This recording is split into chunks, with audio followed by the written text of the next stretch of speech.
Warning: the following program contains adult language, adult themes, and spoilers. Viewer discretion is advised.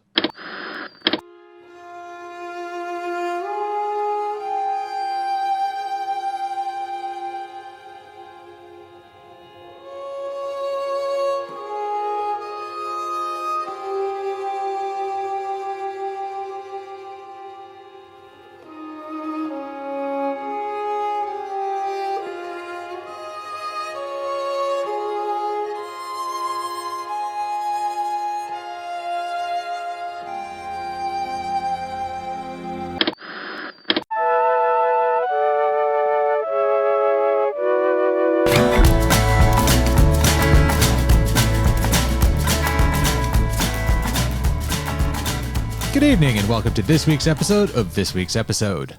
This is episode 232 for the week of June 3rd, 2021. I'm your host, Evan Goldstein, and with me as always is the sweetest inventor ever, Angie Fernot. Oh no, she fell. A woman of 1,000 languages, Karen Randazzo. It's weird for us too.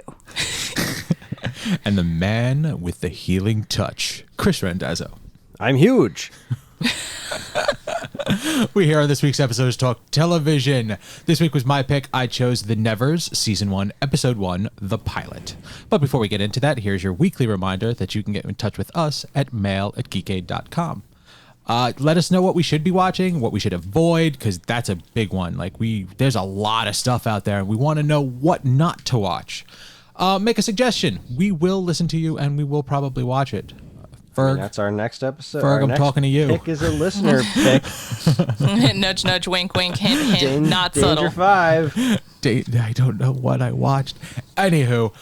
You watched it already? No. I started. Okay, we watched like 5 minutes. I'm just going to put it right out there. Ferg, thank you. Thank you. So, thank you for everything. I remember when I first introduced Angela to Syphil and Ollie. And at the very end, we looked at each other and went, "What did we just watch?" And I said, "Well, that's Chris, and that's his sense of humor." I felt that same feeling coming on when I only got 3 minutes into this episode. Yes. Oh, I'm so excited. Oh, it was so good. It was pretty outrageous. Okay, Yeah. now I have to ask. I feel like I've had this answered from you before, but I want to be sure. Angela, have you seen? That was weird. I called you Angela. You did. Wow, that was right. so Weird. formal. Can I'm we just kind of like, playing off of Evan. Angie, have you seen Rejected? My spoon is too big. I don't think so. Oh, we are watching that. All right, because that was kind of like my friendship test for a long time. Like, if I showed that to you and you looked at me and like, what's wrong with you? Then I knew that we weren't going to hit it off. But if I showed it to you and at least at one point you just started laughing, then I was like, all right, I can get down with this. I laughed a lot, and that's why we're married. So, okay, I've seen Accepted, which is definitely not the same. So No. This is an Academy Award nominated animated short with stick figures by Don Hertzfeldt, and it is one of my favorite things in the history of mankind. So, honey, how many Is it times better have you than Forky? heard me say, "I am a banana"? Like 3. That's what that's from. Wow. Okay? I need context, You people. will. This isn't working. It's good. Yeah, you really do. It's one of the best things ever. Well, listen, considering how hard I laughed at the first 10 minutes of when you had us watch that episode of Mystery Science Theater, I'm pretty sure I'll be okay. Yeah, Awesome. Chris does have a distinct sense of humor. So I'm aware. Emphasis on the stink. Yeah. Yeah. Huzzah. All right, so let's jump right in. It's late. I'm tired. It's hot. I got a headache. What have you guys been watching? Any other complaints? I would just like to point out on my 3D character creator, I just made a version of a dude with a beard with this like most majestic pose, and I'm so ready for it, guys. I'm gonna be drawing Colossus man, with a beard. you know what? I changed all of my responses. You need to draw Ron Swanson. Okay, I'm gonna draw a beefy ass Ron Swanson Beefy ass Ron Swanson. with bacon There and it is. Aragorn's With sword. Colossus. Aragorn's- Yes, Aragorn's mutant sword. Colossus Ron Swanson. Make it happen. Colon Swanson? Colossus Col- Swanson? Colin Swanson. What? It's gonna be a show, y'all. I like the way Chris is like, where are you going with this? It's Colin Swanson. Why are we beating around this bush? Welcome to the party, folks. It's Ron Swolossus. That's what it is. No. Because then you get swole right in there. I regret nothing. I'm gonna have to go back and check all of the episode titles that we just said. This mustache is majestic. Ron Swolossus. No. Yes, I don't know what that was, but anywho, that's fine. So guys, what's going on at the Randazzo Casa? Aside from insanity. I'm organizing perler beads. So you said that, and I didn't know what they were, and then Well, I those acquired tubes the that you information iron. from context when you started explaining. They're the melty Yeah. beads. Sure. Why? I'm assuming that's what these things are called, but I'm organizing them, and it's really, really relaxing. I'm having a good time. I haven't watched much in the way of TV. We watched a couple more New Girls. Did we finish Cougar Town last time we spoke? Had we finished it? Finished? No, you had. I thought you had just started it. Yeah. Oh. No, we did. We started the last season. We picked up. Okay. Well, it was really easy to pick up where we left off on that one. It was like, oh yeah, done. So Orphan Black Cougar Town is not. that's true. But no, it was good. That show was a solid ride of complete and total insanity. So that was a lot of fun. We watched a few more New Girls. I have not watched any more Bad Batch because I don't know. I just haven't really been motivated to. I've been doing so many other things. Last week was stupid busy for me, so I just haven't really gotten to watching any more Bad Batch. And we have been doing this thing called being social now that we're both fully vaccinated. Right, sounds yeah, we've awful. seen people and stuff. We went to a comedy show. We saw Mike Birbiglia. That was cool. Oh wait, He was the that comedian. We didn't just see him there. That was outdoors. Yes. Mostly, it was in a tent. It was in a tent. It was intense. As he kept saying during the act, it was in a tent next to a golf course in New Jersey. So what I hear is Chris was tenting. Got it. Yikes. Glad you're enjoying the comedian. When we finished watching Cougar Town, I think this happened when we finished it, and you were like, "That was a good show. What the hell else has Bill Lawrence been doing?" And I went, "He made Ted Lasso." It blew There your it damn is. mind. Because I love Ted Lasso. And I cannot wait to watch more of that. How soon is that? That's this month? It's soon. I don't know, It better be. but it's once you know that, the dots really connect. What there. is the creator's name again? Bill Bill Lawrence? Lawrence. Also Scrubs. Yeah, I mean, because you guys made mention about doing a Scrubs we watched, I actually looked at his, I guess, videography of Portfolio. shows, his Filmography. portfolio. Because all this week, I've just been watching his older shows, all of his sitcoms and whatnot, and I didn't realize how many of them there were and how similar they are. So I'll talk about that later. But you made it through The wilderness. the You made it through. final season of Cougar Town. Does that end properly? I can't remember. Yeah. Yeah. Okay. It's been They so knew long. that was their last season. So they got a chance to end it. And they did. Okay. And their final season, the title card gags were all pretty good. Yeah. Still sticking It with was it.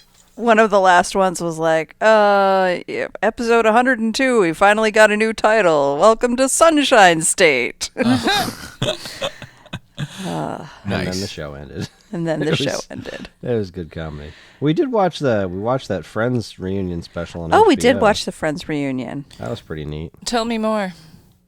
I feel was like good. I watched it Joey is completely. I've puffy. seen so many clips of it. Yeah, I'm totally All over the pretending I place. care, but I do. Sure, I care for the people who care. So For the people who care, it was good. They did a lot of... they had brought the actors in and had them all... Basically, it was the first time they'd all been in a room together, except for one other time since the show ended in 2004. You mean they weren't friends Oh. in real life? Well, apparently they are all friends in real life. Yeah, just they're don't- like text chain and whatnot, Yeah, but they- getting all 6 of them together hasn't happened except for one other time. Because they all, for the most part, have careers, I guess. I don't know. I liked Friends, and I enjoyed the reunion. Tom Lennon was there. That was awesome. Yeah, I mean, they brought in some memorable guest stars. They did a fashion show of some of the memorable outfits. Yeah, that was weird. Lady Gaga did a whole song, and I didn't care at all. I don't think that... I don't She did know Smelly who Cat, the hell- didn't she? Like, that's the clip I saw, that she came in and sang Smelly Cat with Phoebe. Yeah, she came in, but they didn't. So, like, every single other guest they introduced, like, hardcore. They were like, and this is this person, this is their name, this is their career, and this is how they're related to this show in some way, shape, or form. They're Muppet a big Show fan style, or something, nice. like. And this was just like Phoebe sitting there, or what's her face sitting there, Lisa Kudrow. playing Lisa Kudrow playing Smelly Cat and the thing, which is that's really the one running gag in that show I never thought was even remotely funny, was the Smelly Cat thing. It's like, I don't know why this is funny, I don't get it, but whatever. And then like this woman shows up and starts playing with her, and like I'm supposed to know who she is, and I didn't know who she was, and then we were like, is that Lady Gaga? Is that who that is? Like, I don't freaking know. I don't recognize her when she's not dressed like a stack of garbage bags or something. And then the credits rolled, and I saw Lady Gaga's name. I was like, oh, I guess that was her. That was weird. It's okay, Everybody Chris. else they introduced, but Now I know not you're her. an unsophisticated swine. Got it. Damn right, I'm an unsophisticated swine. It's true. I could vouch for that. Yeah, actually, I'm quite sophisticated because I'm organizing perler beads. And nobody unsophisticated organizes stuff. Scientific fact. I have Oh, a boy. question about. I think you were the first people I've actually spoken to that have watched it. There was a lot of, let's say, bad press for Matthew Perry. Was he that bad? Oh. For during the reunion? Yeah. Like No, they I were thought saying that like was- slurred speech. No, it was. Oh, no. Yeah, I think people are blowing that way out of proportion because that dude's had a rough life. But Yeah. no, man, he was. I love watching Matthew Perry and stuff. I don't know anything about the guy's personal life other than I know he's had a real rough go of it. He's had a lot of substance abuse issues, but I've loved him in pretty much everything I've seen him in. And there was one point during the show where he was just like, straight up talked about his crazy ass anxiety, where like if they were recording a show and people didn't laugh the way that he expected them to laugh, he would freak the hell out. Like he, cold sweats and Right. like just spiral and shit, and like, damn. and that and Poor it Matthew was. Perry. It was. Wait, Friends was I'm not joking. Was Friends a live studio audience? Yeah. Yeah. What the fuck? Yeah. Filmed in Really? front of a That Yeah. was kind of. It was That kind was- of cool the way they filmed all the people coming in back to revisit the set, that they set up the set again, but they shot it from far back enough that you could see like how the sets were connected and the space around them. Yeah, that neat. was pretty cool. I I also liked love the story about the was the episode where they revealed that Chandler and Monica had slept together, and like they did not expect the audience to react the way they did. Like they figured to get like a cheer or something, and then they move on with their lives. But the audience went completely bug nuts, and so they just sat there for like a solid minute waiting for the crowd to settle down.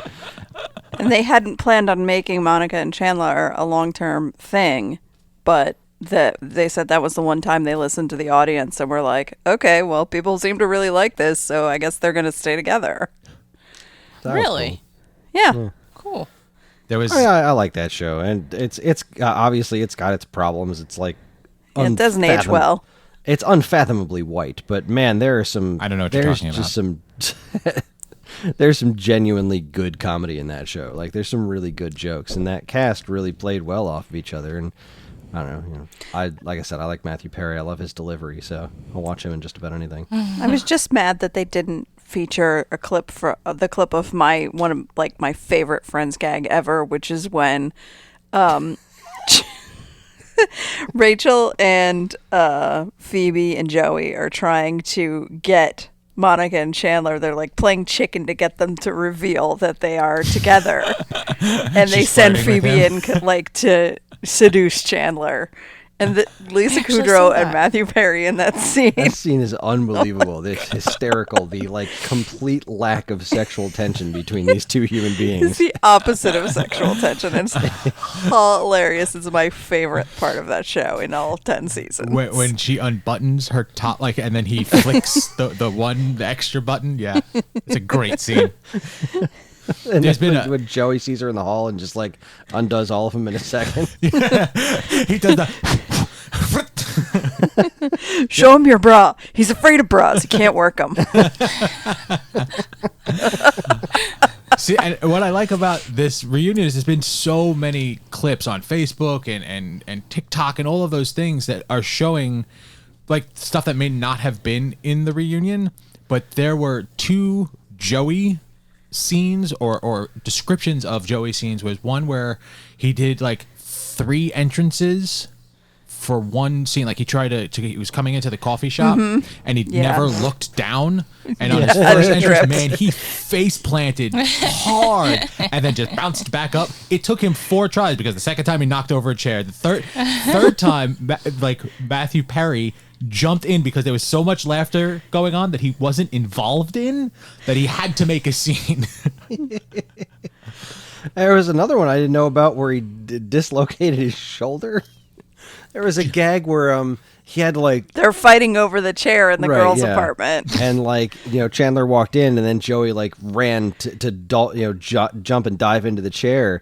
And on the 3rd or 4th take or whatever, he completely dislocated his shoulder. Jesus. Oh my Jesus. Lots of fun tidbits in that. Yeah, no, it was cool. If you're a fan of the series, definitely give it a watch. It made me and also his mom, who also watched it this week, we were both I gotta go watch that show again. Because there was a period of time where it was on all the time, back in the days when we had TV. Yes, constantly. Oh, yeah. It was You on could just 3 different have channels. Friends on all the time. And that time there's been enough time passed since that era that it's I haven't seen Friends in a while. You have to intentionally watch it now, and just haven't done that, so.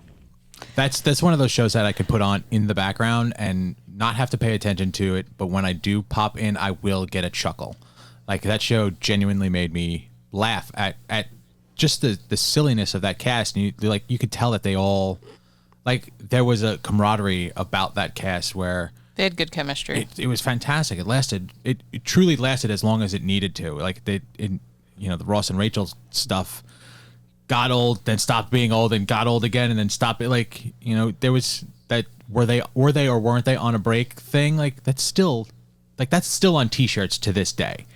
And that's Speaking of Rachel, a fun factoid that I learned about that was that when they cast Jennifer Aniston so specifically for that role, because if it was played even slightly differently, as she's written, Rachel's a really unlikable character. Mm-hmm. And if it wasn't played by somebody as likable as Jennifer Aniston was in that role, then the show just wouldn't have worked because everyone would have hated Rachel because she's kind of awful. Well, yeah, her first appearance is leaving her wedding. She walks in. I love never really it. thought I about actually that get before. some of these references. Yeah. So, Oh, be quiet, you baby. No, so I'm actually of enough of an older generation that I had other friends who watched Friends, but I didn't grow up in a household that I was There were even no able to have access to the television to watch that show, and so I was never really exposed to it. And then people would make such a big deal. Oh, you gotta watch Friends. Oh my God, it's the best. And I was like, you know what? No, I'm not. I think of Friends like I think of Frozen. I don't wanna. So Wow. I just wouldn't do it. And then Evan was watching it, and I just slowly started sitting down and watching an episode here or there with him. And I'm really glad I did because I enjoy what I've seen. And I don't know that I'd make the time to go through a full watch of that show, but I get it. I get what you guys like about Pretty important it. piece of TV history right there. And the writing is just so good. yeah, it really is. And the through lines that happened in that show were not so heavy that you had to watch episode 1, 2, 3, 4. You didn't have to watch it linearly. You'll understand no matter whatever episode you pop into what's going on, because the story aspect of that show was second to the comedy, which is what made that show so enjoyable, made it last so long. So everybody should watch the Friends. Everybody should watch Friends. So Yeah.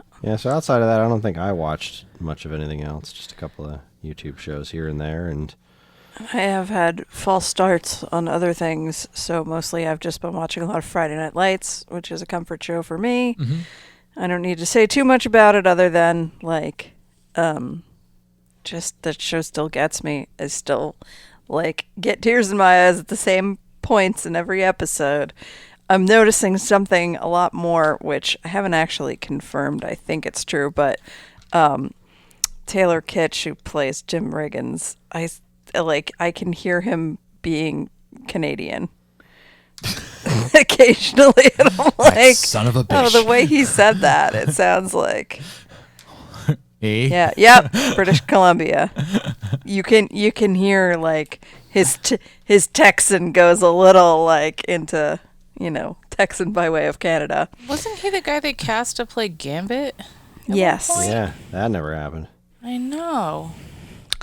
He was also John Carter in that pretty decent John Carter movie that everybody hated. Yep. And I will just say that the only reason that I ended up landing on Friday Night Lights is because of Ginny and Georgia, which I think Angie wants to talk about, but because the guy who plays the mayor in Ginny and Georgia is I haven't seen since he was Jason Street in Friday Night Lights. He was that was the coach, right? No, the quarterback who got paralyzed in the first episode. Oh, I was like, Taylor Kitsch is definitely not on this show, because if he was, I would fucking remember. I did watch one other thing, just a little bit of it, in preparation for my other podcast. I watched a couple pieces of the A-Team. Nice. You're welcome. That show rules. Thank you, Evan. And it was funny because you requested it and you were like, I only need the first episode. Like, bitch, you know how I roll. You'll have all 47 seasons of it by the end of the day. Come on now. I figured you'd have all of them. I didn't know how you'd be able to find them, but man, they were high quality. Like, they're really nice rips of that show. And that's what happens. Before, go ahead. With all of the streaming services that are happening now, a lot of those available rips are such higher quality. Yeah, I didn't know A-Team ever got remastered to that degree, so that was pretty exciting. Before we recorded, Sean came here to record. Sean's for the listeners, is one of the co-hosts on a theater near you, and he came over just as I was, finishing up watching some of I think I was watching the pilot. I kind of wanted to avoid watching the pilot at a certain point because, like, it doesn't have all the original characters in it. Like, they changed out one of the actors, I think. But then Sean and I were like just kind of poking around the menu, being like, "Oh, how much was there of this show?" And oh man, it went to this season. And then there was like this whole other character that Sean and I had never even heard of in the last season. It was like Pedro Santana or something, like really stereotypically Latino, and it was like, who the hell is this guy? I don't remember him at all. And he was just like there through all the last seasons, being another guy in the group with like Face and Murdoch and everyone. I was like, what the hell? We actually noticed that because when Evan got the episodes, he was like kind of flipping through and showing me, and we were like, next movie night we should watch the A-Team movie, and like it was weird. Flying tank, for God's sake. Yeah. Anywho, but he was like looking through, he's like, who the hell is that guy? I don't Yeah, know. it was weird. I don't remember that at all. I guess I didn't watch the show religiously when I was a kid. I think there was a cartoon series too. there was a Mr. T series. Yeah. But I wanted to see the quality of that show, and then I turned on episode 1, season 1, and man, that small Mexican town was being run by the most stereotypical Mexican bad guy. It was over the top. I forgot how on the nose the villains are in that show. So, but yeah, that's historical television right there. Like that show right there. That show is fun to watch. We were discussing the A-Team at dinner tonight, and then our 7-year-old son wanted to know, who's Mr. T? And like, how the hell do you explain that to somebody when they didn't grow up with it? We let I them don't even watch. know where he came from.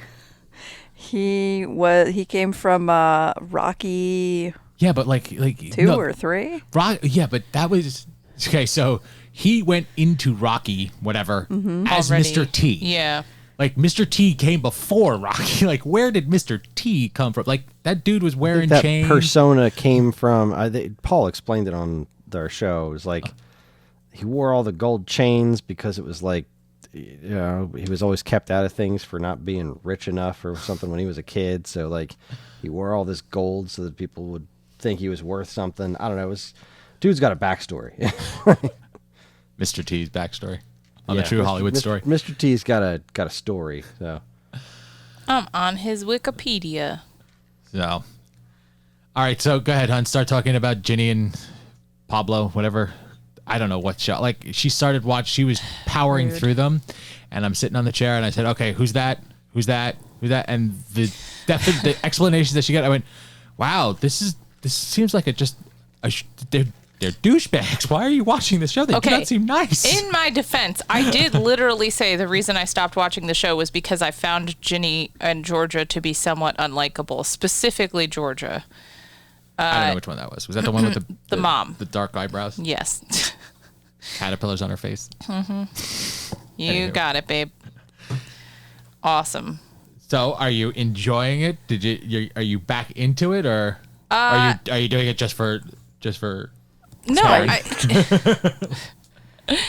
Okay, so I feel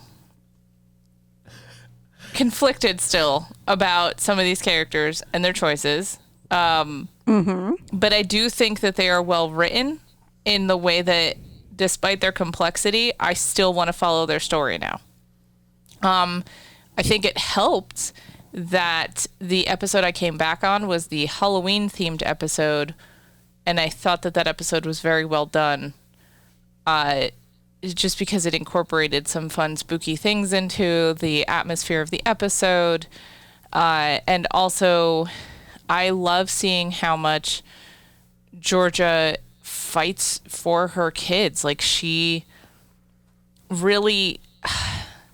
A lot of what she does is very misguided, but I feel like she's really doing the best that she can for her children. Like, all she wants is to give them all of the things that she can, and she craves power and comfort and stability and freedom, and she just wants to give them this life that, like, she has really, I feel, struggled to even achieve.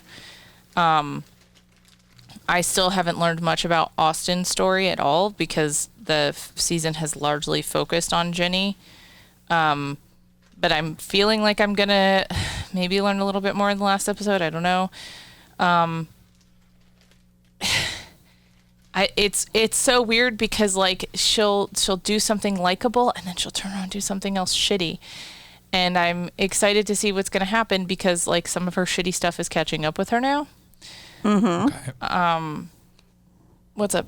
I said okay. Sorry. Well, okay, so basically, like, the last 2 episodes, one of the things that we saw her doing is in the mayor's office, like, she was frenemies with the guy who was the assistant to the mayor when she first started working there, and he was gay, but apparently not out yet, or at least not to the mayor, or maybe he was out, but, like, the mayor had not identified that the guy was totally into him. And Georgia, being Georgia, calls him out on it, and they seemed to, like, kind of hate each other, and then by the time you get halfway through the season, they're, like, genuinely forming a friendship. And he gives her a new responsibility in the office to manage the checkbooks and input stuff, like do basic bookkeeping, and she starts taking money. She starts writing checks out to cash. She's not documenting it, and then she's taking a shit ton. I think in total she's taken, like, 25,000 grand already. Whoa, 25,000 grand? Yeah. 25 grand or yeah, 25,000. 25,000.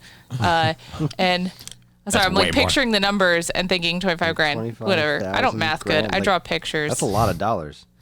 25,000 billion GD grand.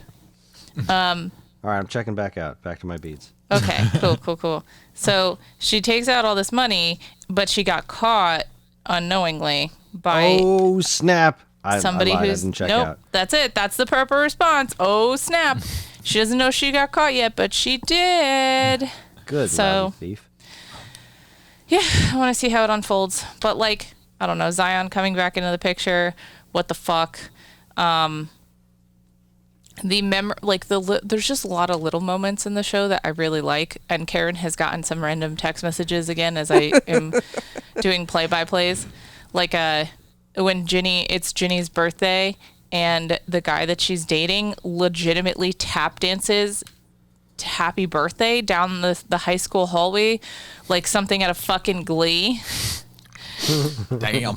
And I was just like, yes to all of this. Yes. But then, like, I think it's the same episode or the next one after that. Zion has come back into the picture and she writes this fucking ridiculously awesome, like, slam poetry / essay piece about, you know, what it's like for her to be a half black girl in a very white neighborhood and how she's always felt really out of place. And the presentation of it was just stunning. And like, the delivery to me was so convincing that I felt like the girl playing this role probably actually related to it. Like I wouldn't have been surprised if she had literally just been describing her own life in that moment. And it was powerful stuff. And then she gets into a fight with like her boyfriend who is half Taiwanese and like, they're talking about, you know, well, she gets kind of self-centered and you can't understand blah, blah, blah, blah, blah. You don't know what it's like. And he's like, the fuck I don't. And it's just these really interesting aspects of like these forms of racism that they've experienced that like just never gets talked about anywhere else. And the way that it comes out in this moment where they fight about it and then they just go back to their normal lives and kind of just pretending that everything is what it is. It's another one of those moments where I felt like it was a television show calling attention to something in a way that felt organic, did not feel forced, and made me listen. And I love when television does that. It's not preaching to me, but it's making me listen. So that was pretty cool. It was pretty commanding. And I think the show has a lot of really good moments like that. I'm just really having a hard time liking Georgia. I still don't like her. Wait until the end of episode 8 before you pass final judgment on Georgia. No, I've That's all passed I have to episode say. 8. I'm literally at episode 10. There's one episode whatever, left. the last episode. Okay. Sorry, I thought there were 8. Okay. No, there are 10. Yeah, so did I. There are 10, and that's what's killing me because I was like, I can do 8. Nope, I did 9. I tried so hard. That's how I feel about ice cream sandwiches. I love ice cream Yeah, sandwiches. I mean- There's never enough. 9, 10. We still have those ice cream bars in the We freezer. have by the way. Magnum bars in the fridge. I'm trying not to think about it. I ate a brownie for lunch today and 2 meatballs with some ketchup. So that's the kind of day I'm having. Anyway, I'm working on it, Karen. I'm trying to get through it. I feel like nobody else is able to really say anything about the show because unless you're watching it, you can't really relate to any of the experiences. I like Ginny and Marcus, I think.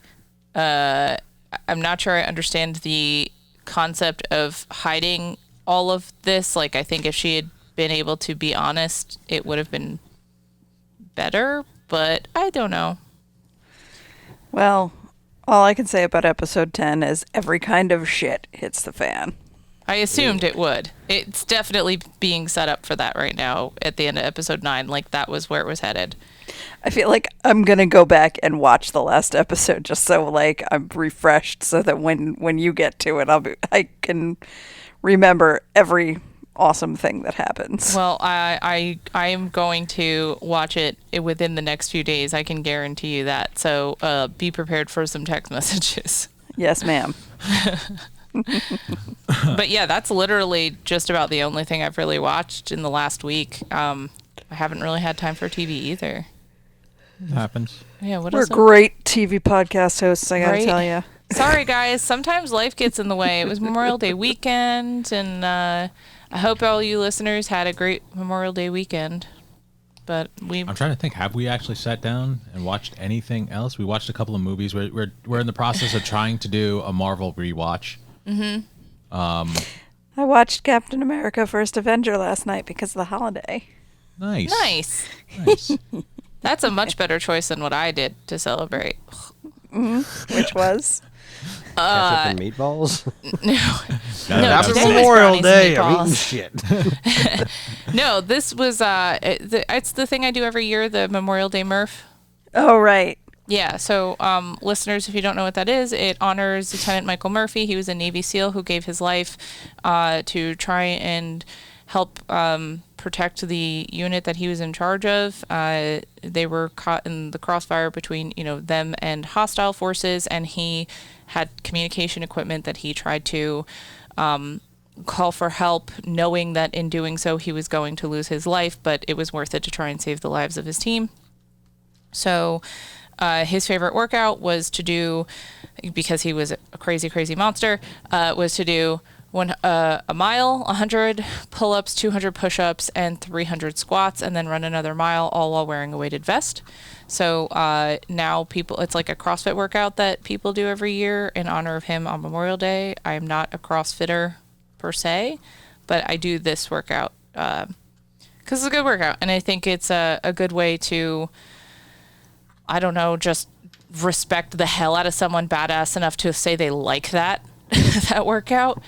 But, whatever. That's fine. I sweat a lot. My friend threw up when he was doing it, so that was fun. 2 or 3 times. Yeah. God bless that kid. Like, I went out, Still- I said, hey, are you safe? Did you hurt yourself? No? All right, I'm going back inside. Yep. Still a better choice now. I called my mother yesterday just to catch up, and first of all, it was like 1 o'clock in the afternoon. I'm like, "How you doing, Ma?" She's like, "Well, I just had breakfast." Oh, good. Gee. Like, I I, like want to be that. retired, sleep until noon, and then have breakfast. But I'm like, "Did I get you? Did I interrupt something?" And she's like, "Oh no, I was just about to start watching this documentary about the 1921 Tulsa race massacre." I'm like, Oh, God. I mean, Lighthearted yesterday television, was the 100th anniversary of that event, and so it was definitely a worthy way to spend one's time, Yes. especially when you are, a white person trying to educate yourself about Black history and things that have been erased from, mainstream history education. But still, I was like, oh, so that's what you're doing with your holiday. Cool. Festive. Starting on a light topic of conversation. Have a hot dog? Right? Holy shit. Honestly, though, good for her. Like, Yeah. I feel like that's a real effort to try and better oneself. And it's a heavy, heavy thing to take on. I mean, Memorial Day to me has, since I started doing this workout, become a very heavy holiday, because I think as a person who was kind of ignorant of it in the past, I was just like, yeah, free day off, let's barbecue. And now I'm like, oh shit, this holiday is literally for all these people who died. Awesome. Like, this is actually serious. But not awesome. Right. Yeah. Well, that's sarcasm, right? Yeah. But sorry, it's not translating well. It's not awesome, just in case anyone was wondering if I was serious. But yeah, good for her. That's crazy. Well, on that note. Yeah, let's get real heavy. This is a fun podcast. Seeing as you guys were telling me that you were doing a Cougar Town rewatch, and we started talking about Ted Lasso because of Bill Lawrence, I was like, oh, I liked a lot of his shows. What else has he done? I didn't realize he was involved with Spin City. So I started watching that, and I love Michael J. Fox. I think he is a fantastic actor. He does some fantastic work on that show. I have I hear yet he likes to. you too. I haven't made it to where Charlie Sheen takes over, which I don't know how that translates, but we'll see. But there was 2 shows that I never heard of that he was responsible for. One of them is called Undateable, which ran from 2014 to 2016. It seems like a bunch of up-and-coming comedians in a sitcom situation. I have yet to watch that, but what I did watch is a show that he did called Ground Floor. It's in 2013, and it features... Okay, so this is right after Scrubs, okay? So he has... It seems that in his shows, he tries to reuse a lot of his actors. Like he has relationships with a bunch of these actors. So in this show, it features John C. McGinley. McGinley? Yes, McGinley. And he is a boss of a financial company, and he's literally Dr. Cox, but now as a money guy. Does he always have that gravelly voice when he's That's his voice on screen like that? That's his voice. Like yeah. Damn. But what pleased me the most about this show is that the guy. Okay, so it's about these two younger people that one of them works on the top floor, one of them works at the ground floor, and they meet and they become romantically inclined. But one of them's all about money, and one of them's, real life. And the male lead, the character's name is Brody, is Skylar Aston. And I love him. I love him too. And his character, he's a sweet guy. He's really good at his job, but like they have squeezed every opportunity for this boy to sing in the show. It is adorable. Can't not. You gotta.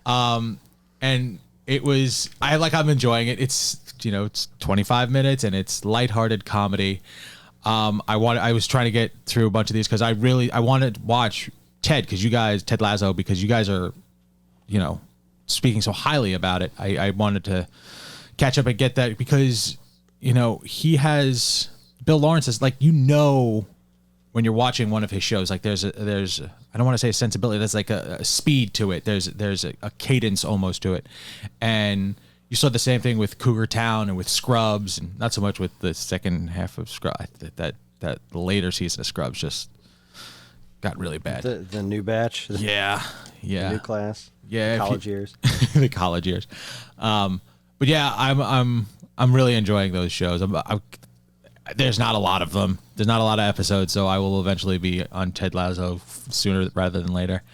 But before you go move on, there's something I wanted to say that I forgot to say. Sure.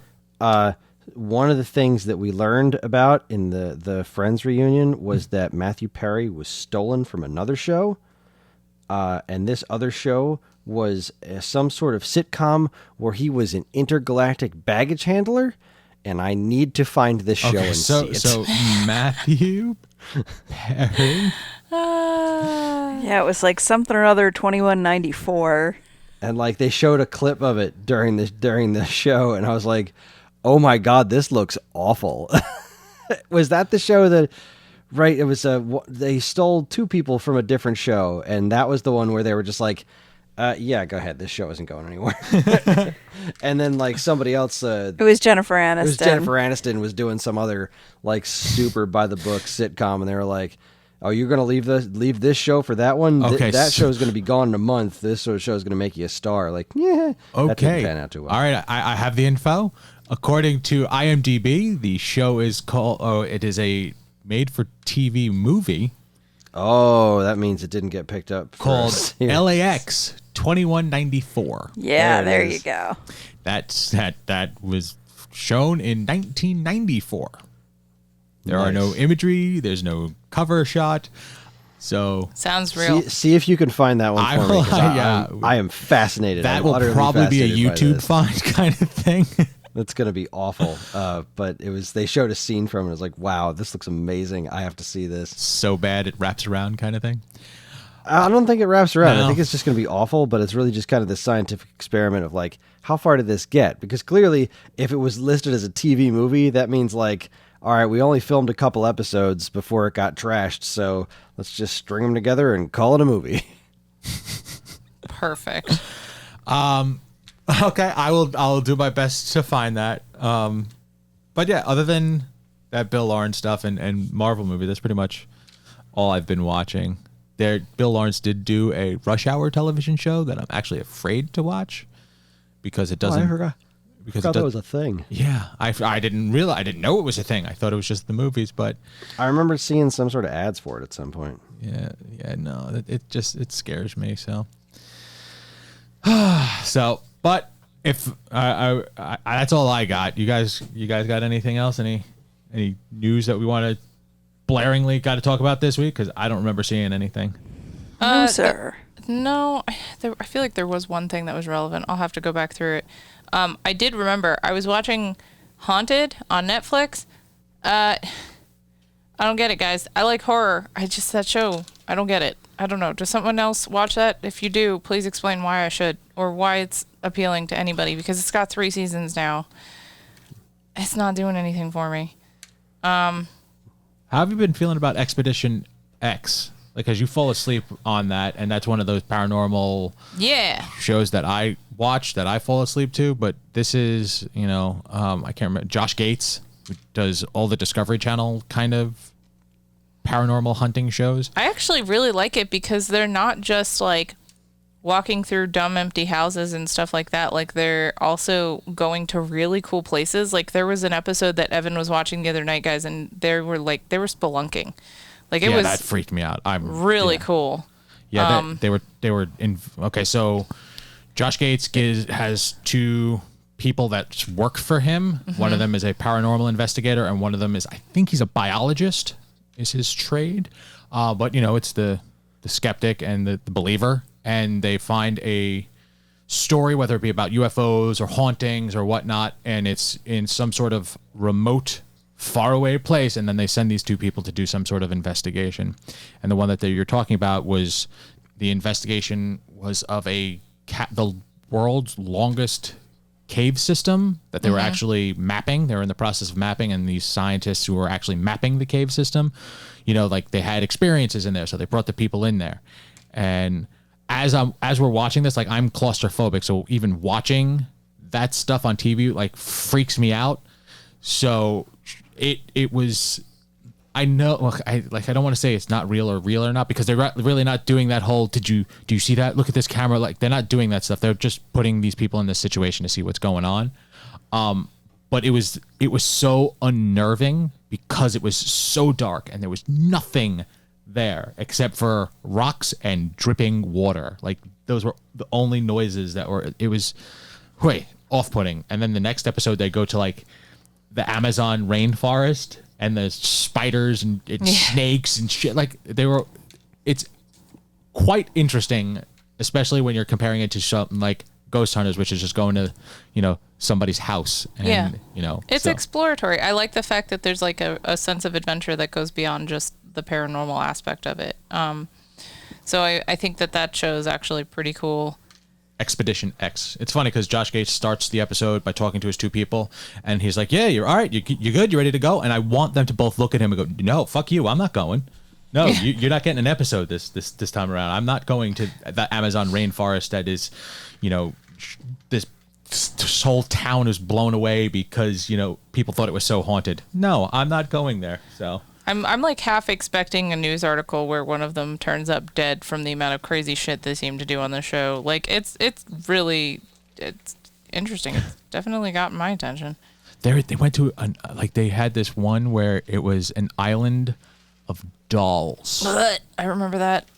I don't remember where it was, but this guy, they're sort of like these little. It's like a river system that sort of blocks out these little islands. And each one of the islands has a caretaker because they were growing stuff on them.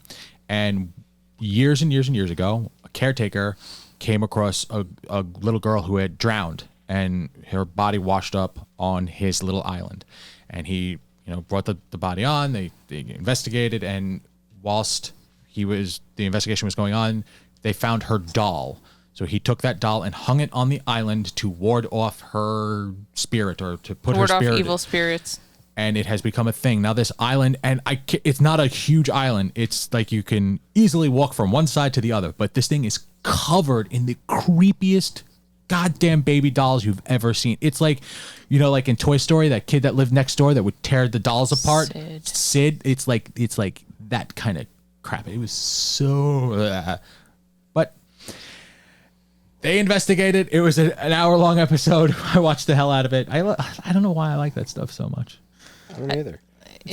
I gotta tell you though, that was I like that discovery of that show. Yeah, well, it's right. different. Good. I'm glad that you were getting something out of it as opposed to just falling asleep immediately like you normally do. Well, no, I'm Hey, still man, falling that's asleep. important. Yeah, I don't know what you're talking about. That sleep is still happening. All right, let's take a quick break. We got some commercials to read, and then when we get back, we're going to talk about the Nevers. Okay? Yeah. Stay tuned. And now, here's a quick look at some of the other original content available now from our partners and Geekade.com. First up, for their second attempt to be entertaining while talking about movies, Paul, Sean, and Chris discuss the virtues of the ever-wonderful movie adaptation of The A-Team. Aww. Dun, dun, dun. Yeah. It's got Liam Neeson, my man, Rampage Jackson, a flying tank, and lots of confusing plot points. But does it stand the test of time? Especially considering that it sort of bombed at the box office? Listen, that shouldn't have happened. Well, will Sean be able to earn enough arcade tickets to buy a new TV? Did Paul mistakenly watch the entire TV series instead of the movie? What happened when Sean met Mr. T as a kid? Find out on A Theater Near You, Episode 2, The A-Team. I can only imagine what happened when Sean met Mr. T. I need It to is know. worth listening to the episode just for that story. I am very curious. Also, how does one buy a TV with arcade tickets? Now I need to If listen. anybody can do it, it's the Sean Doyle. Next, do you like sketch cards? I like sketch cards. But if you want my lovely fiance to draw you a sketch card, your time is almost up. Over on her Twitch channel, wow, Angela is only doing sketch cards through the month of June. And then that's it. It's over. The dream is dead. But it's not all bad news. There's still going to be plenty of something called French fried drawings. Eventually, brand spanking new merch and a special discount code that you can use in her merch store. Shh, it's Geek15. Geeks. Your subscription pays for the whole seat, but you'll only need the edge. So if you're looking for a good way to spend your time, check out LaraCraft13 on Twitch. Chris, you did it.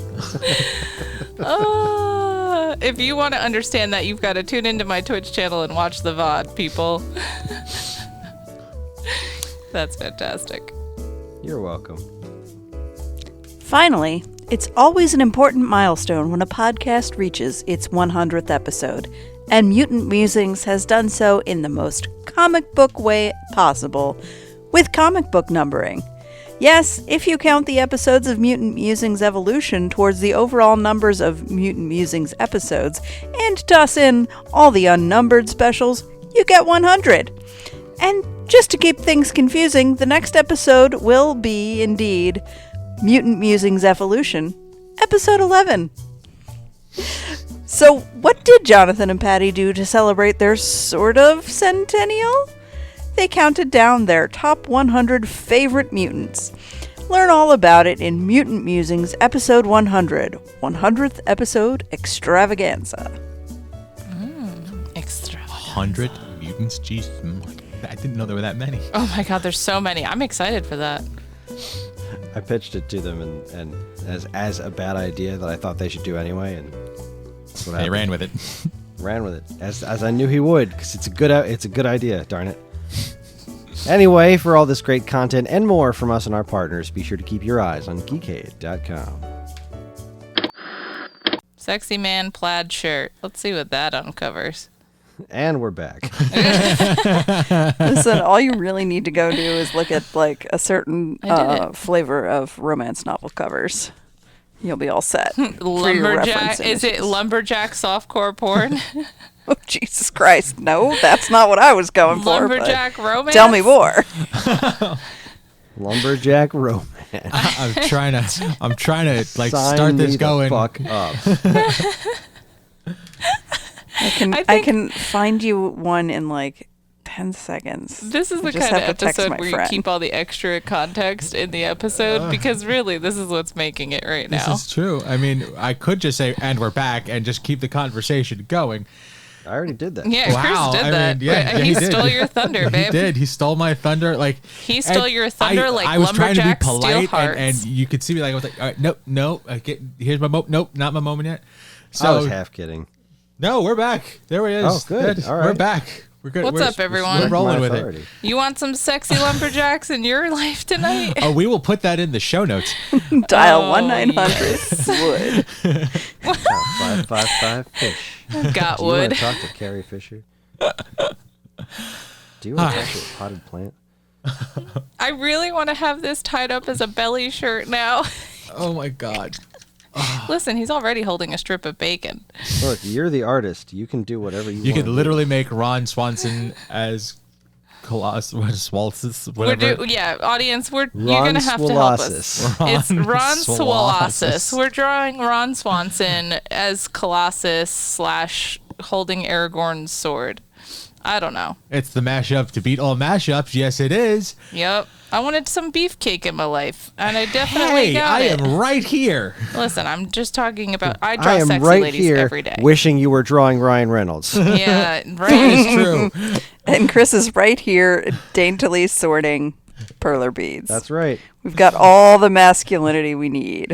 We cannot. This show can literally not handle any more masculinity. All right, I chose this week. I chose The Nevers, season 1, episode 1, the pilot, because I wanted to introduce you guys to this show. This is an epic tale following a gang of Victorian women who find themselves with unusual abilities, relentless enemies, and a mission that might change the world. A gang, huh? That's what IMDb says. So, The Nevers is an HBO Max show. It just came out this year. There have been 6 episodes so far, and they took a mid-season break. And in the pilot, we are introduced to everyone. So it is the story of these 2 women who they run an orphanage. Okay, the Amelia True and Penance Adair. And Whoa. wow, what's up with that? Did you drop all your beads? Truth or dare? Really? You named the 2 characters Truth or Dare? Really, you, the master of the pun of wordplay, and you had a problem with that? Come on. I Shit, did. I just got that. I have a sense of quality, sir. All right. Oh, I have Christ. quality control standards. No, you don't. We've heard you say your stuff. Yeah, also, you're a dad. You don't get to I have didn't that. say I You didn't have say dad it was. jokes. I said it was quality, not good quality. There's There's lines I don't cross, and naming your 2 main characters Truth or Dare was just like that is too on the nose. Stop it.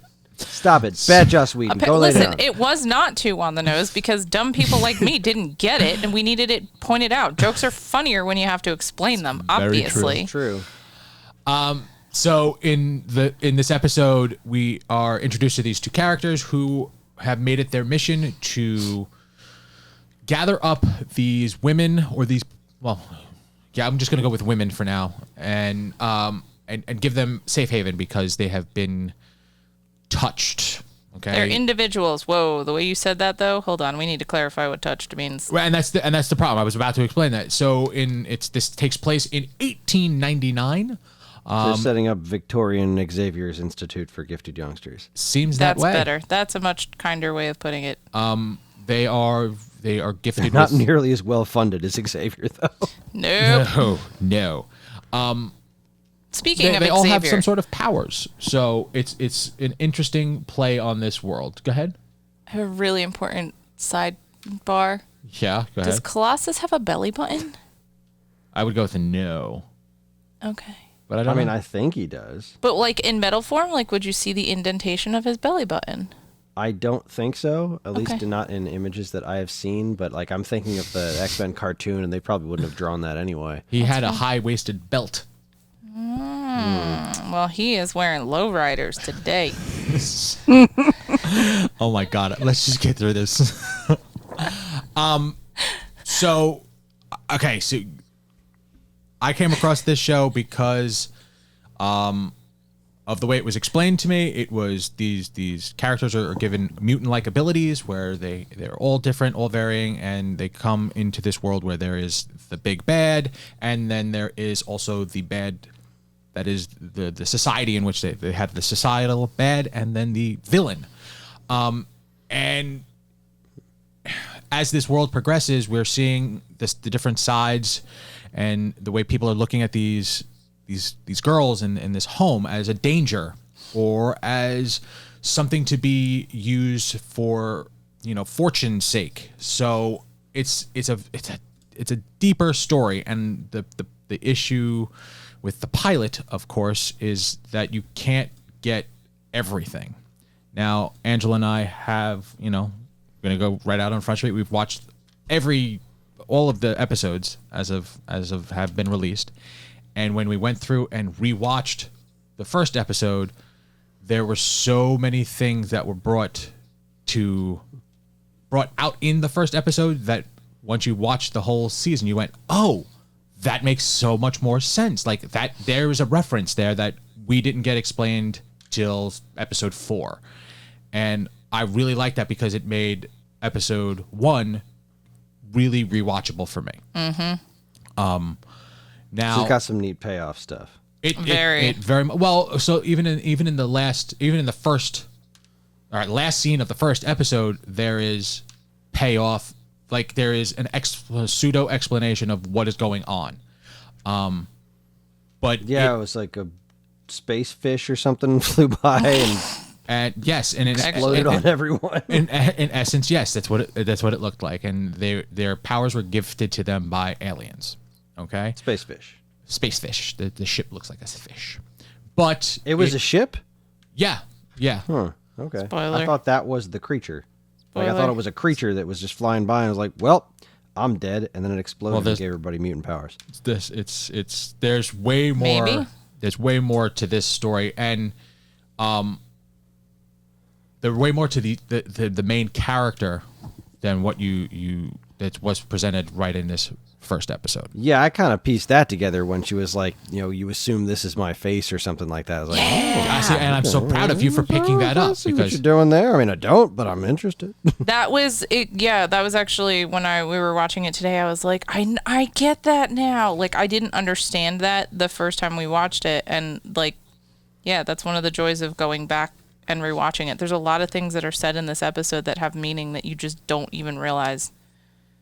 Yeah, and nobody said that Whedon isn't capable of planning things. And that's very true. This show is very pretty. I think the set designs, the costuming, like it's a lot of fun. They did what I believe is a good job. They have Pennant is a inventor, so there's bits and pieces of modern-esque technology going through there, which I liked, and it's steampunk, steampunky kind of references.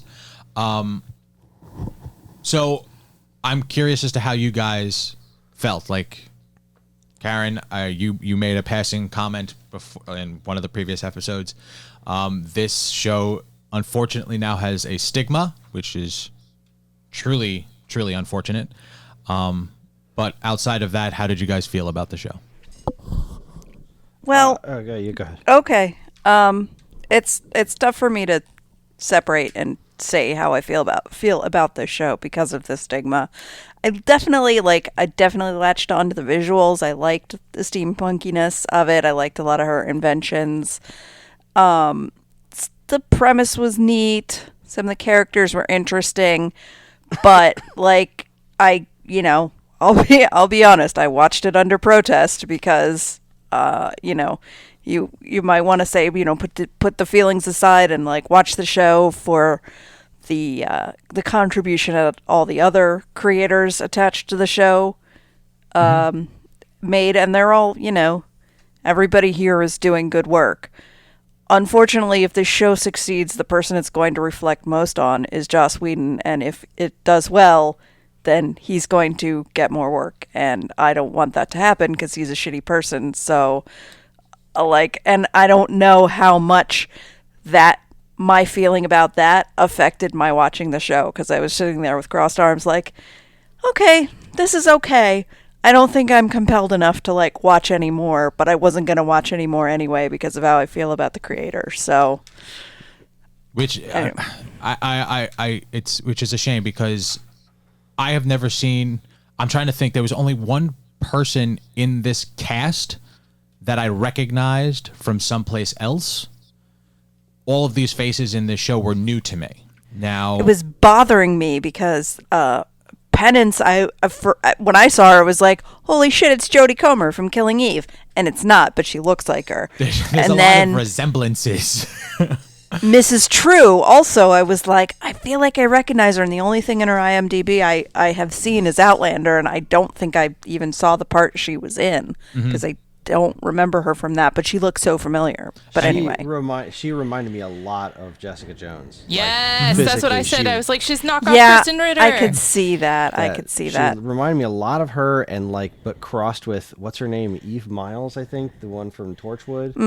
Yeah. That's what she was She's got giving some me of that in her, that too. vibe the whole time. Without the Welsh accent, unfortunately. Excuse me, without the sexy Welsh accent. You're changing your pants. God, I love a Welsh accent. So I will tell you, she's badass on Outlander too. Like I said, the only character that I recognized, or the actor that I recognized, was Nick Frost, and I thought he did Oh, right. Yeah, I forgot he was in job. that. Like, it's Nick Frost. And I feel, I mean, he's getting to the point where he's sort of looking unhealthy. But I think that was the makeup job. I think that was very no. intentional. That guy was supposed to look like Scuzz. No. He's getting very big. Oh, His Nick Frost has had issues with weight gain and weight loss. Like he was in that show that I watched where he was a paranormal hunter, and he's just getting bigger, and you can hear it in his act, like he's breathing very heavily. But I don't know if that's a choice or if that's him, because that character that he's playing in the show is dirty, is scuzzy. Like you feel he's like not meant to be healthy looking. Yeah. And the woman who played the wheelchair. Oh yeah, she was. I've seen her a bunch. That's she was Lavinia. She was in Villa. Rushmore, wasn't Williams. she? She was I couldn't tell you where I saw her from, but I did recognize She was her. Moira McTaggart in the X-Men movies. Oh, there you go. She's been in a ton of stuff. Okay, that's a poll that I understand. I got that one. Okay. Everybody's doing like a really good acting job in this show, and like, so progressing and watching more of the episodes, seeing the character that Amelia is and where it comes from, and all of those, like the backstory, that there's like 2 different backstories for that character. Like when you see that information together, it is this character. Like the antithesis of that is Penance, who is like the yin to the yang kind of thing, where she's always balancing her out. And then on the other side of that world is Milady.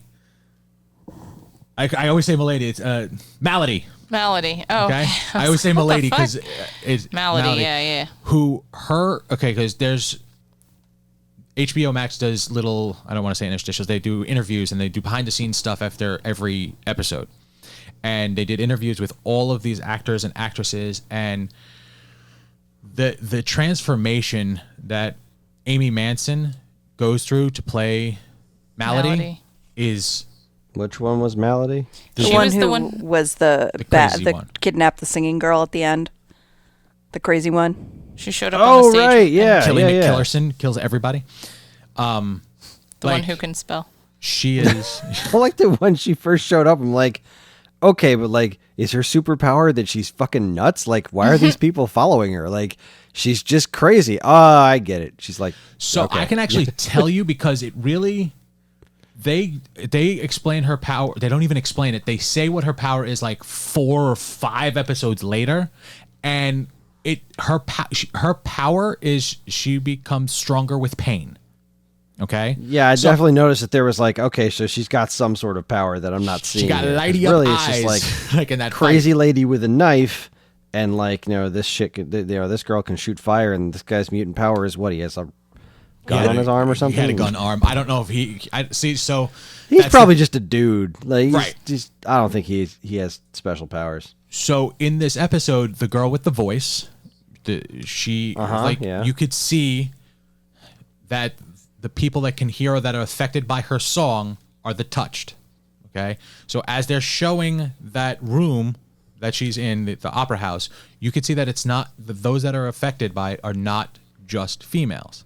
So you have the doctor who has. Well, yeah, we saw the doctor earlier, so we kind of already knew that. So, but Lord Masson kept making the assumption that it's always women. It's always women. That was the thing. Like they're pushing on that fact, and it cuts to him during that scene, and you see him just uttering like he's just watching this kind of chaos, and it actually looks silent to him on the stage, like that you just hear people screaming, and literally the only people who hear it are the touched.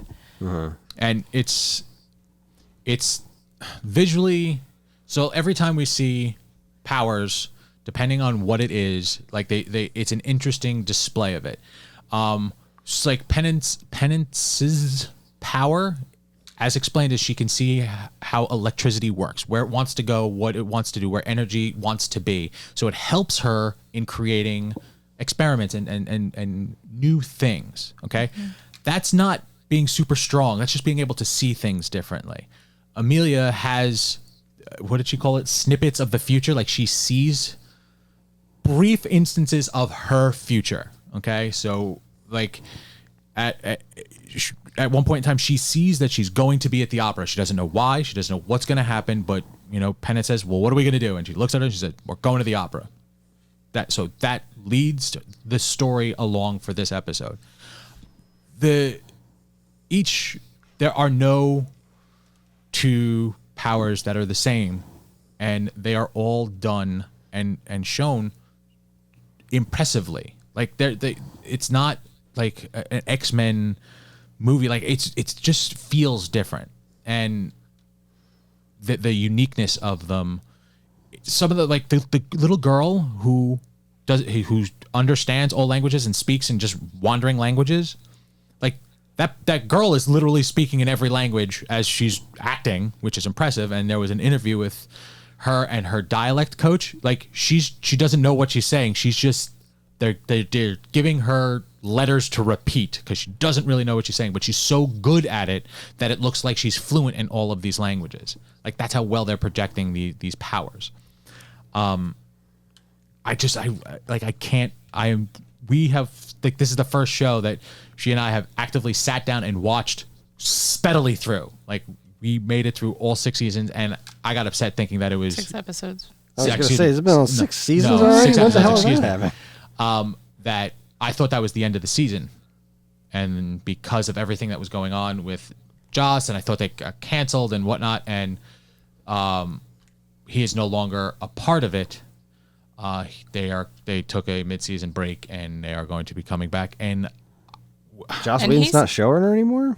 Well, he's got credits for directing 3 episodes, but the next 3 were not directed by him. And there are a lot of other writers that have credits. I'm not 100 on. I was looking for the credits before for showrunners.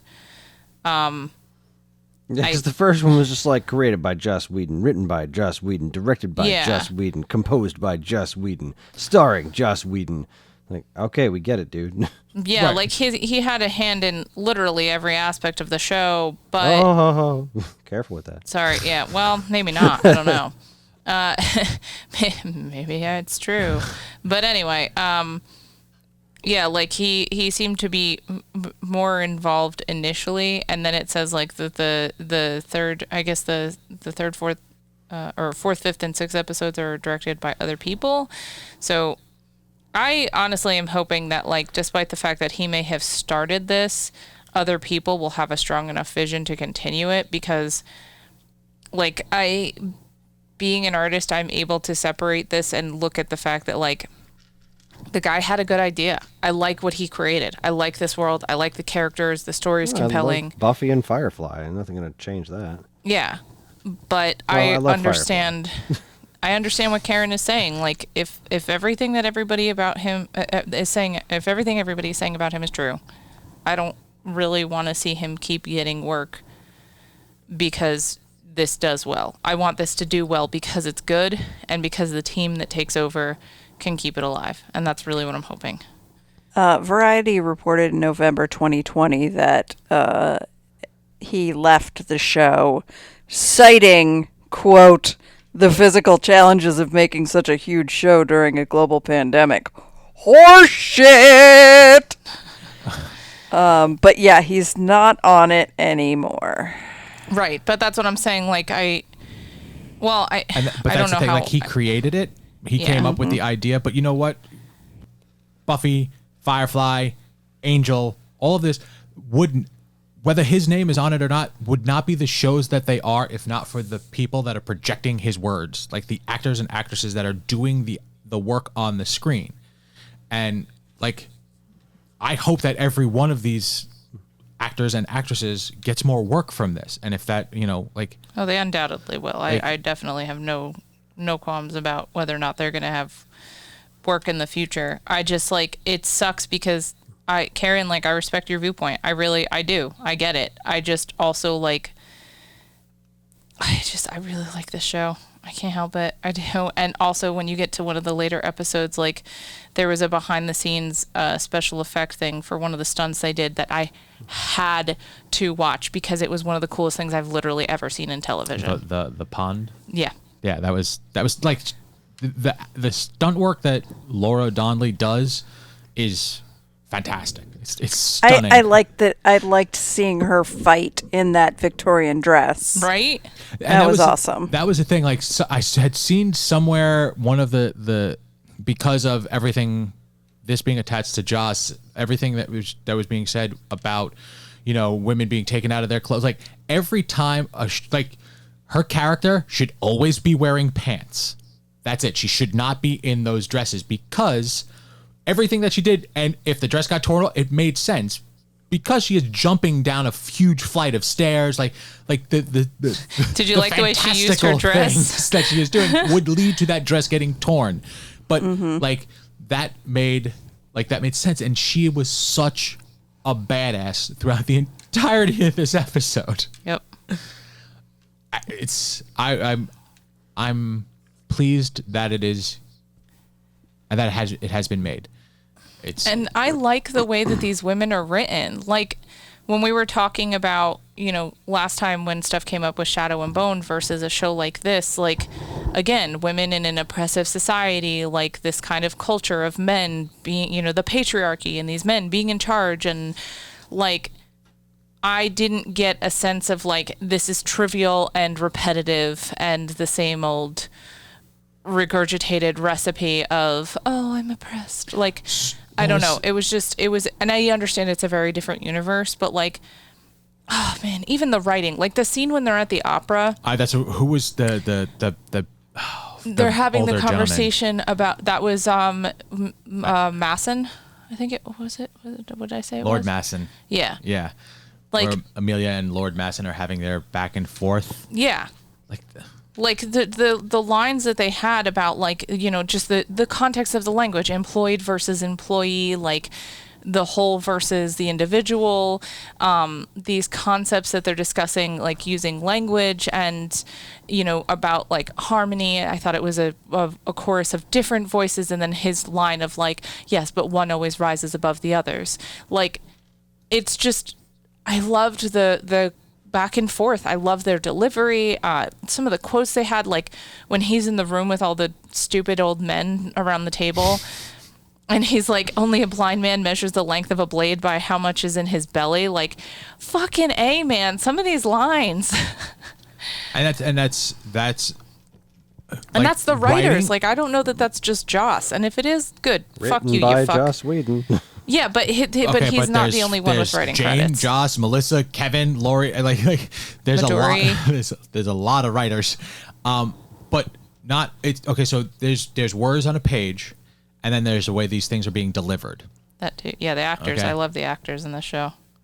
Like, there's not a lost character. I mean, well, except for those dried up old guys sitting at that table. There's not a lost character in the show so far.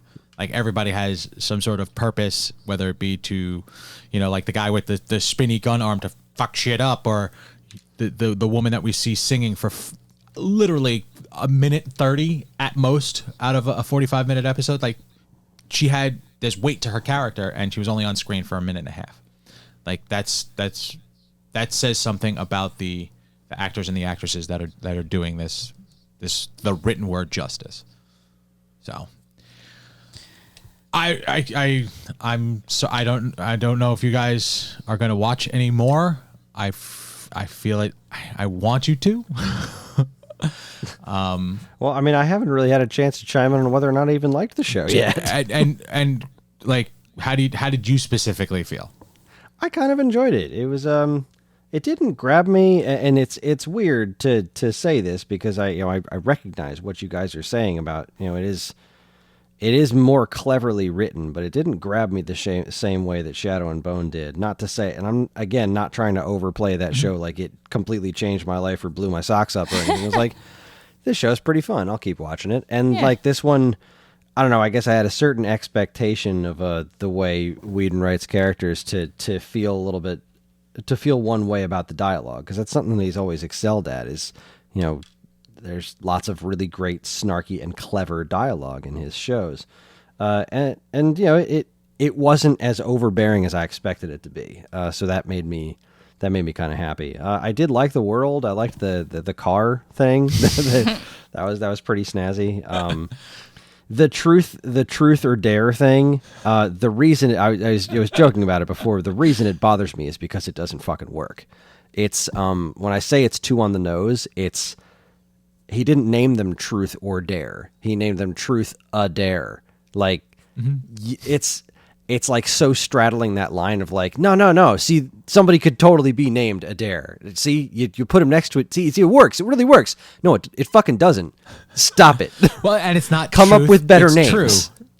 Her last name is True and a That's dare. right, True Adair. It was like it was so close. It's so close to like. I see what you're doing, and the fact that I see what you're doing and it doesn't really match up is fucking distracting. I see what you're doing, and I hate it. Yeah, it was like, stop it. These characters are more interesting than this dumb fucking gag. So stop it. And it's weird. Like, I didn't catch it at all, like Chris. and it's weird that you see it as a gag. Like, it paid no importance in the show. And that's the other problem. It's not like they had a door with their names on it. Like, it's not important. They said their names next to each other. I was like, are you fucking serious? And then like they said them a few more times. Like, no, they're not Truth or Dare. They're True Adair. What is wrong with you? Stop that. And it was legitimately distracting to me. Like every time they'd say their names near each other, I'd just be like, oh man, this is such a stupid gag. You're detracting from something that's genuinely working here, which are these characters. And I liked the big girl because she didn't look huge at first, and then she was like being all turbo bitch, and then she stood up and like, oh my god, you're humongous. That's great. What's great about every time you see her from that point forward, there's always a point of reference to see how big she is. Like, they're walking down a flight of stairs and she's standing on like the landing of between floors 1 and 2, and her head is at floor 2.5. Like, she's a big girl.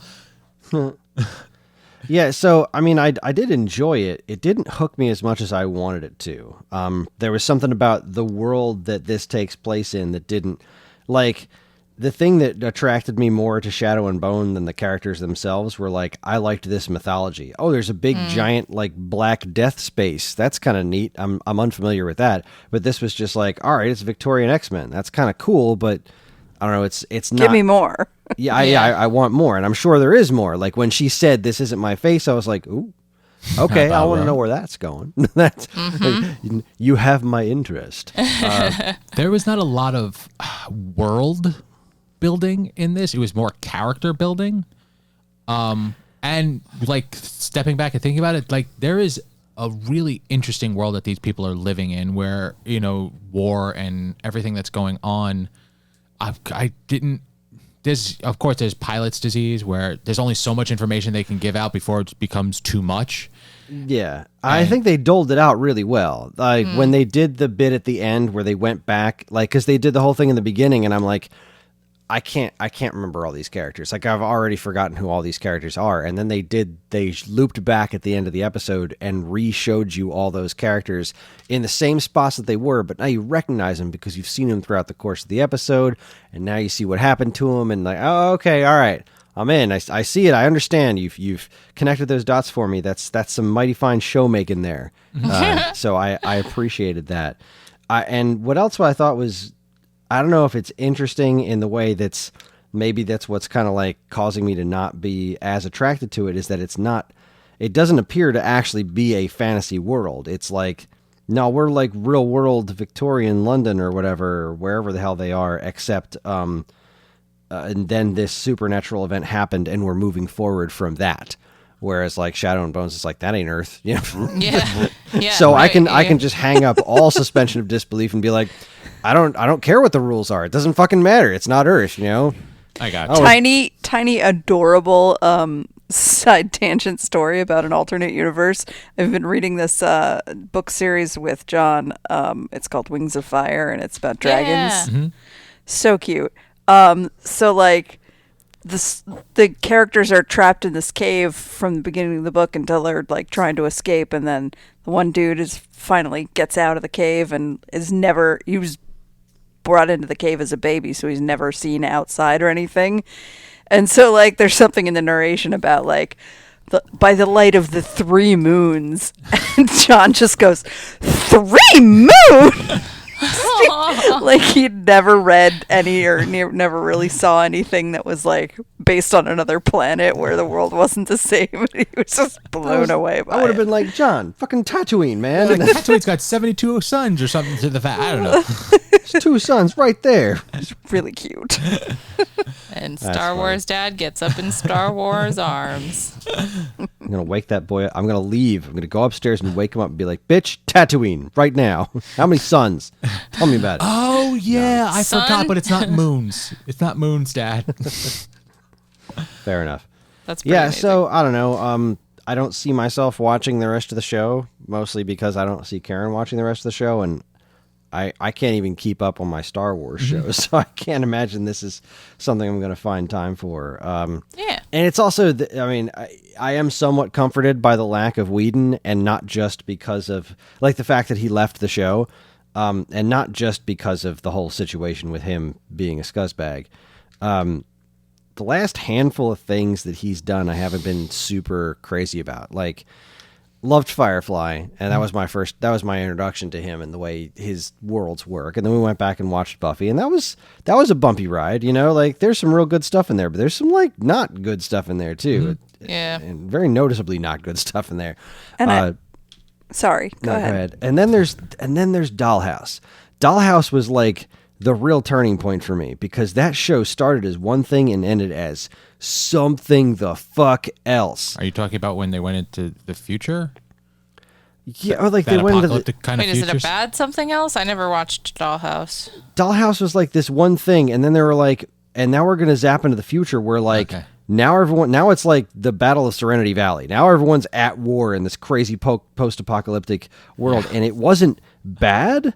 Like, I actually really It was a enjoyed the different show. end of the show, and then the follow-up comic books was like, it wasn't bad, but it was super jarring. Like, to see where that show started, like, I don't know, man, that was a weird direction. And then you've got stuff like his Marvel output, right? Mm-hmm. Age of Ultron, like the original Avengers, is great.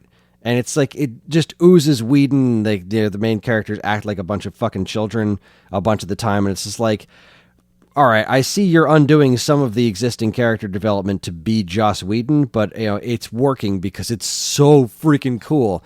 But then Age of Ultron happens, and while I do love that movie, because I love every Marvel movie, because I'm a whore, but Age of Ultron's like, it's really weirdly disjointed, and it's like, Yeah. I almost feel like the dude's kind of lost a couple of steps in his whole world building thing. Like, maybe he bought into the hype too much, and now he's trying to bite off more than he can chew. Maybe he just capped out with Firefly. I don't know. I don't know what the answer is, but I know that at one point when I had watched Firefly, I was like, all right, anything with this guy's name on it is gold to me. And like Avengers really followed that up with like, yeah, man, this is one of the coolest things I've ever seen. But then kind of going back and looking at his career, and especially the stuff he's done lately, like, I know he didn't exactly make Justice League, but his version of Justice League wasn't great. Yeah. So, I can agree yeah. with that, though. I What's that? feel a lot of what you're saying, Chris. Honestly, I can relate to a lot of it. So, but now that you guys are telling me that he's no longer on the show, like that makes me a little bit more hopeful that it's not going to be tanked. But then again, it is also on HBO, which has a track record of Game of Thrones, and the way that they just kind of tanked that thing, like really seriously tanked that thing. I enjoyed it at the time, and then every time I think about it since, I get angrier. I'm like, wait a minute. No. I was having fun at the time, but now that this really was bad, why? I'm really angry at this. And I'm more angry because I enjoyed it in the first place. I'm kind of angry at myself for not being like, no, that doesn't make sense. It's kind of like how I felt about the Star Wars prequels. I defended those things for years. They're fucking terrible. That's called growing as a person, dear. Yeah. And I just need to, like, maybe head off some angry internet people that might be adding me about, like, oh, what are you going to, like, burn your Firefly DVDs and, never watch Avengers again? And I just want to clarify my position, which is, like, I feel that you can, like, still appreciate things that were created that, were part of your life before you found out things about the creator that you formed an attachment to, while also not continuing to support that person as a creator once you know they're a terrible person. Just to get that out there. I don't need to buy it again. I mean, you know what? I will always love Short Circuit and Short Circuit 2, right? You're a horrible person for doing that because love of that those dude. movies. I didn't know Fisher Stevens was a white guy. All right. Well, what were you, 7? So of course you didn't know that. I understand your mindset, Karen. I really do. And I specifically, I think we actually said this. I did not tell Angela because I watched this show. I knew who did it, and I wanted her because I knew that if she went in there blind and just watched the show that she would like it because of the world and the characters in it, and she did not know about it till that last card. He played me like a fiddle. Because I didn't want there to be any sort of, Bias like I have. bias at it. Yeah. And that's In this show, you can pull it off because it's not overly Whedon-y, even though he, effective according to the credits, did the entire show single-handedly. He was at least the credits of that first cameraman. episode. He played every part. He sewed was the dresses. Best boy. Fluffer, whole 9 yards. It didn't strike me as overly Whedon-y, which I thought was nice. It was a refreshing change. So I don't know. I'm kind of on the fence about where I stand with watching more of this because I do like me a good fantasy show, and I certainly didn't hate it. I guess it was also a little overhyped for me. Mm-hmm. Our friend was our friend Jared, a mutual friend of ours. Jared hyped the shit out of this show, and he's like, "Yo, it's amazing. It's so good." And then he also said he really liked Shadow and Bone too. I was like, "All right, well." Damn it, Jared. I'm easy to please, and I don't know. I just went into it expecting it to really, blow my skirt up, as it were. What's that? Jared? Yeah. Like Jared? Okay. Yeah. Okay, just making sure. Now I know who we're talking about because I can see him getting overly excited about it because this does have an X-Men-y kind of feel to it. Yeah, that is true. Dude loves mutants. He loves him some mutants. So I don't know. I'm on the fence as to whether or not I'll watch more. We'll see where the rest of the world of television takes us. Mm-hmm. And we'll keep you updated, let you know how it progresses. When more let me know if it out. takes a weird nosedive, right? Because everybody seemed to like that polar bear show. Not Golden Compass. His Dark Materials. Yeah. That seemed to be like a thing people liked, and I didn't care for that shit at all. Well, it's so far the first 6 episodes I didn't see, or I didn't feel there was a dip at all, especially with what happened in the last episode. Like it 180'd, and when something like that happens in a show, I like, okay, so not Firefly, Dollhouse, people who can get their brains programmed to do, borderline creepy things and sort of pornography-esque kind of thing to apocalyptic future 180. Like it was close to that drastic of a change. But the story played out and it made sense. And it tied a lot of things together. So I don't know how much of that he wrote, how much was written by others, because the last thing that I actively remember being too Joss Whedon-y was Justice League. Like there were too many things to make me know that it was Joss doing it. Too many jokes, the whole like just too many smiles for a fucking DC film. And it's not even that. It's just like it's a weird sort of humor, like border childlike, and that's not. It's a very specific. Somebody pointed Joss Whedon at that movie and said, "Do Avengers," and then he, tried to do that with an existing Zack Snyder script, which clearly was not very good to begin with. But it was long. It did have that going. Oh my God, it was! I watched all of it. Did you? In one sitting? I did. No, not in one sitting. It took me days. But yes, I watched the Snyder cut. So did we. It took us 4? I think 4 sittings. 4 sittings? Yeah, I think 4 that's what it took rage-filled for me. 4 sittings. sittings. We were not pleased with it at all. And I'd like to clarify something because I shit on him a lot. I mentioned this to Evan recently, and I am just going to put it out there. I do like things that Zack Snyder has worked on, okay? I do. But anytime he touches DC, it just pisses me off. And that's it. That's all it is. There are other things he's done that I liked. I'm not ashamed to admit but it. that's the thing. Like, there's things that he has done that we like, and there's things that he has done that are just Get bad. the fuck away from DC, man. Back off. Get off my shit. I also don't like it when he talks. Like, I seem to not like him personally based on the little bit that I know about the guy, so that doesn't help either. But I liked 300 when I saw it. I thought that was cool as hell. I think that's about it, though. They showed us the I liked comic. Watchmen, more or less.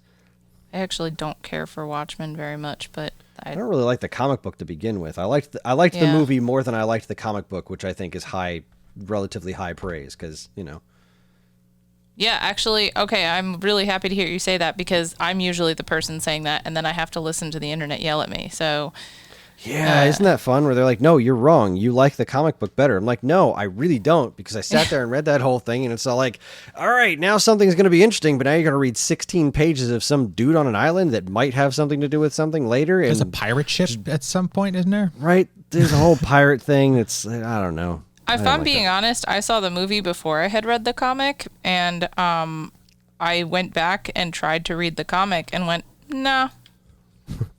I mean, No, they're different animals. Very different animals, but like everyone else that I had talked to that convinced me to read this was so hellbent on that it was awesome and it was great and I was going to love it. And if I liked the movie, I was going to love the comic because it was even better. And y'all are wrong.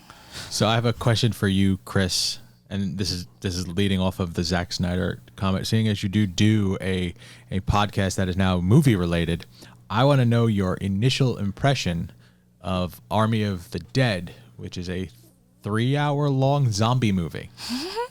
Zero interest, like none at all whatsoever. I don't understand. How do you get 3 hours out of a zombie movie? I don't know, but apparently Zombies. there's a dead pixel in like the way they shot it. There was a dead pixel on one of the cameras, so there's a white dot in the middle of the screen the entire time. No, he meant to do that. Oh, That's yeah, I'm the sure. original I'm sure feel that he wanted everybody to. It was all part of the experience. Yeah, I mean, you put Zack Snyder's name on something now, especially after everything he's done with DC. I don't want anything to do with it. Like 300 didn't hold up on repeat viewings, so I was like, all right, I had fun, and I think I'm going to tag out of this guy's career now. And I'm going to tag out of this guy's career. It's shocking Yes. how little he's actually done that he has such a name. I mean, outside of the DC stuff. I Hold like on. Sucker Punch. Will not apologize. Hanukkah, A Magical Time of Year, a video short in 2019. What are you doing, Zach? What's going on here? Anywho. who knows? I mean, look, 300 was like a phenomenon, though, right? I mean, Yeah. 300 was a big deal. That was culturally referenced everywhere. Well, that and Dawn of the Dead. Oh, right, he did that too. I never saw that. I'm not a big zombie movie guy, so Well, if I'm not mistaken, Dawn of the Dead was the one where they brought it into the mall. Yeah, the fuck yeah, I like that movie. So like that was a reimagining of a staple, but outside of that, it's 300 and Sucker Punch and DC. Like, well, it was Watchmen and DC. Watchmen's DC, right? Yeah. Yeah. DC. So yeah, I don't know, man. Anyway, I was just curious, zero interest, like negative interest in that zombie movie. Just never, no interest. I think I'm curious to see folks. how big of a train wreck it is. I know it's going to be a train wreck. We'll go watch it never after be this. curious enough to watch it. Feel free to tell me. I will absolutely share in our misery. So, by all means. All right. So, I Karen, loved it. Thanks for giving it a shot for us. You're welcome. Appreciate it, and appreciate the honesty. Really do, because I have a problem with disagreeing with you guys. I really do. I don't like if you if you like something, I will force myself to look at it and try to like it as much as I humanly possibly can. And then I may lie to you and say that I like it and just never watch it again. You guys seem to be very gleefully disliked Shadow and Bone, so I don't know, man. Because, okay, for once, here's the reason why. I will be very honest with you guys. I just feel like you're smarter than me. And for once, I was like, I've got a fucking argument and I feel strong about it. Like, I felt like I could actually support where I was coming from and get Karen to see eye to eye with me. And I was like, feminism, yeah. Like, I always feel like I'm the worst feminist in the room. And I always feel like I'm the last person to recognize misogyny, especially the internalized kind. And then I looked at this and I was like, misogyny everywhere. And it's blatant and it's stupid. And the characters are underwhelming. And da-da-da-da-da. And then you guys were like, we like this. And I was like, fuck me. That was the air coming out of her balloon. I'm sorry, I enjoyed it because I didn't have to think about it too much. Yeah, and like here I am, and I was like, they're so smart. Like they think about these things, and like I'm gonna think about this too. Like I'm gonna look at this differently. I'm gonna have a more critical viewpoint. And then it was like, oh no, I actually thought the show was really cool. And I was like, what the fuck am I doing here? So that's why. But yeah, I still respect the viewpoints. I respect them so much that I made myself hate Shadow and Bone because I wanted to feel smart. So ooh. Karen, you posted that article, and I was just scrolling real quick to see how long it was, and I just read the last line of the article. What article? She posted an article in our feed for the news. It's titled "The Nevers Can't Escape Joss Whedon's Shadow for Better or Worse, or Mostly Worse." And the last line of this article is, "Nothing breaks a fantasy faster than letting unpleasant realities intrude." Uh-oh. And that's true. Like if we had the problem with Shadow and Bone. Like the realities of life, we saw it differently.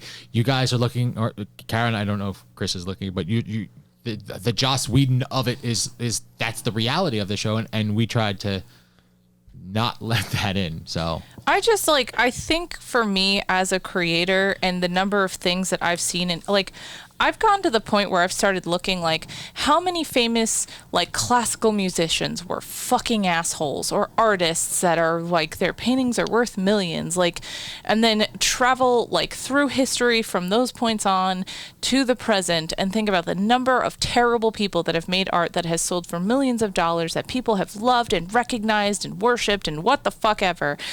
And I've just gotten to this point where I think because I exist in this world of art full time, and I've met some of these people, and I've I've just had to kind of take this and look at the fact and separate a good idea is still a good idea even if it comes from a bad person.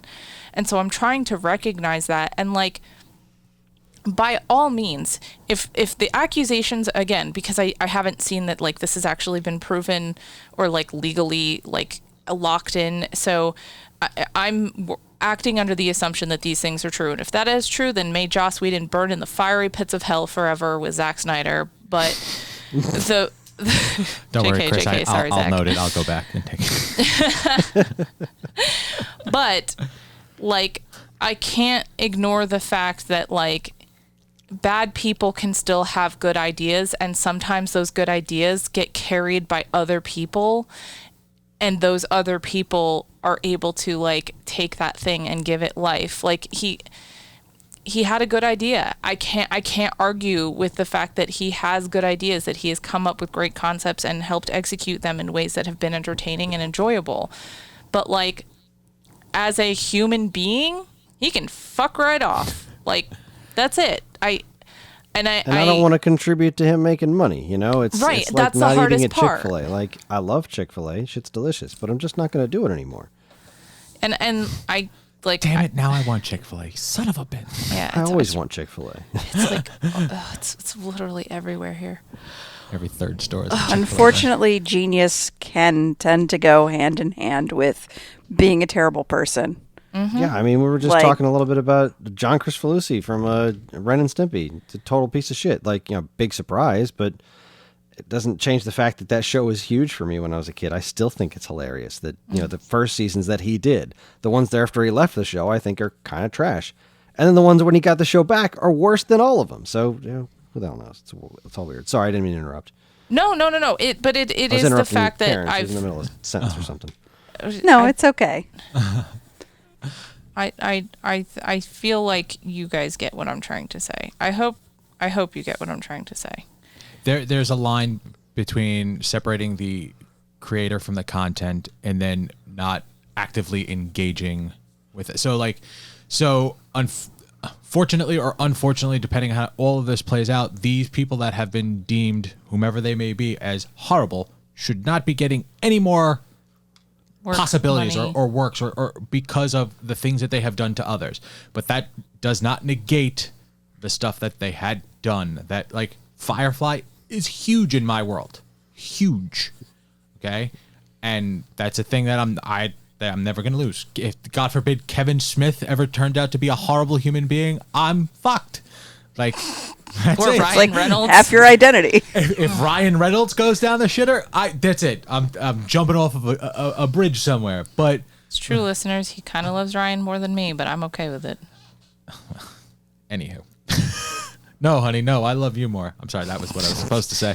God, no, Oh, I listen. thought you meant he loved Ryan Reynolds more than you love Ryan Reynolds. And I Oh, was that's like, well, true. nobody Well, loves he Ryan does. Reynolds more than Evan. Like, that's no contest. Yeah, that was never a contest. I actually don't love Ryan Reynolds as much as Evan does, like, admittedly at all, but I enjoy him, so I support it. You know, got to be supportive of the people you love, and And the people that they love.